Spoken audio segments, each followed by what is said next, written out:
Thank you, Vincenzo, for inviting me to this terrific conference. You asked me to talk about corneal imaging up to date, but that topic probably would deserve a whole conference, but I'll try to do my best in a few minutes. When I started as an intern, there were only a few features, only a few machines we might use to study cornea. There was the slit lamp, and by means of the Mishima tool, we might also try and count manually the endothelial cells, as manually we observed and judged and examined the look of these cells. And then probably the youngest ones who want to recognize this ophthalmometer, by means of this ophthalmometer, we might even diagnose keratoconus. Then, as refractive surgery was developed, we had to measure also the radial thickness, and so optic Mishima tools or ultrasound machines were developed to measure not only the center but also the peripheral portion of the cornea. So I believe that this is, however, a key tool to study corneas, but I think that other tools such as confocal microscope allow us to see very small structures that wouldn't be seen at the slit lamp, in order also to, because there might be posterior hazings. So we know that this was introduced back in 1955, and only in 1994 it was introduced in ophthalmology. And these are the various corneal structures from the endothelium to the epithelium. So we have a dual optic instrument, and this is the dual laser machine showing the innovations and epithelium. So in this way we can not only count endothelial cells, but we can also measure the size, we can measure the polymorphism, and so on and so forth. So there is a number of opportunities that we didn't have in the past. So these devices allowed Vincenzo Nicola, for instance, to carry out the studies on the possibility of endothelium to develop over time. So a lot of clinical applications, I won't list them all, and on top of that, the Chieti and the Italian school in general has done a lot also on a world scale. I'm talking about the conformal microscopy. Okay, going back to the old ophthalmometer by means of which we could only study the central part of the cornea. Actually, even then, we might use a placido disc to be projected onto the cornea to observe possible roughness or irregularities. But then there was a great development when this disc has been connected, interfaced to a computer, and so we started observing the whole corneal surface, because at the beginning we could only distinguish and identify the lowest and the highest levels in the cornea. Then over the time a number of indices have been developed to better quantitate and quantify the various levels of the cornea, and the scales were also developed and scores were developed to observe changes in time in the corneal surface. And then curvatures were introduced. A bit of confusion was created at the time, so it was decided only to use the meridional and the axial curvatures.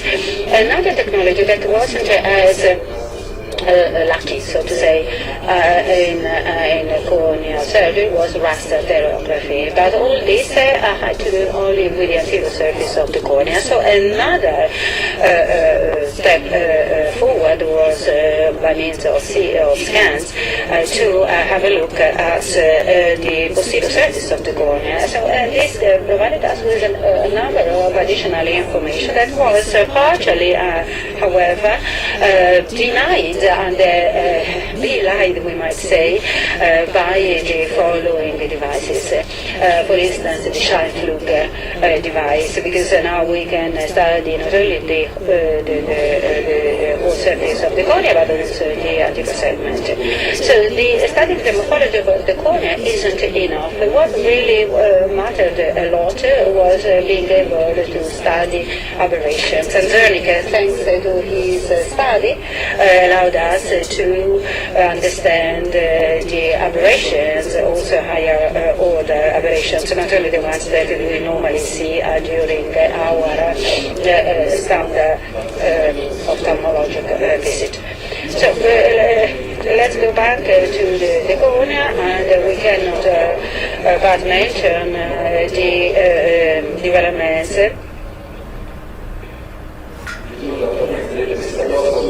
that with the high frequency probe. So nowadays we have a very similar probes to the ones that are normally used for ultrasounds, but with ultrasounds, of course, it is much easier because we can very well visualize the corneal structure, and some people even maintain that you might even see the dual membrane by means of ultrasounds.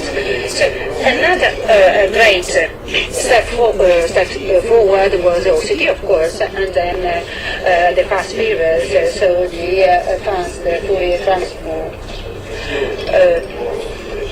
Then we might also observe the changes in the pole, and this is a device that allows us to use OCT also for the posterior segment, and you may see here with this, although there is a scar, we can measure the residual space and whether a PK can be performed or not. That's a picture of a post-op hyperopic PK, and you may see the treated areas, and we cannot but mention also the current devices allowing us to understand the biodynamics of the cornea, because this has these devices gave us many more and new viewpoints as to the elasticity of the cornea. So everything we know today, everything that the devices allow us to see is also must be credited to our predecessors. Many of them have been already mentioned: Schallflug, Fourier, Siski, Baumann, amongst whom I wish to mention in particular this gentleman here. We are in Caserta. Caserta is famous all around the world due to the Royal Palace, and the Royal Palace was built by the Bourbons, but the Bourbons have also done something with in technology. Until the 19th century, as a matter of fact, professors of ophthalmology also taught urology, so the first in Europe calling to the university a professor only teaching ophthalmology were the Bourbons, the Bourbon kings. And Professor Giambattista Quadri got the chair of ophthalmology for the first time in Naples University. And since we are talking about something very old or ancient, I cannot but mention, since I work here in Salerno, I must mention the Salerno school that back in the year 1000 has united the various cultures, Hebrew, Muslim, Greek, and Latin teachers or physicians. So this that year 1000, one of the teachers was a woman.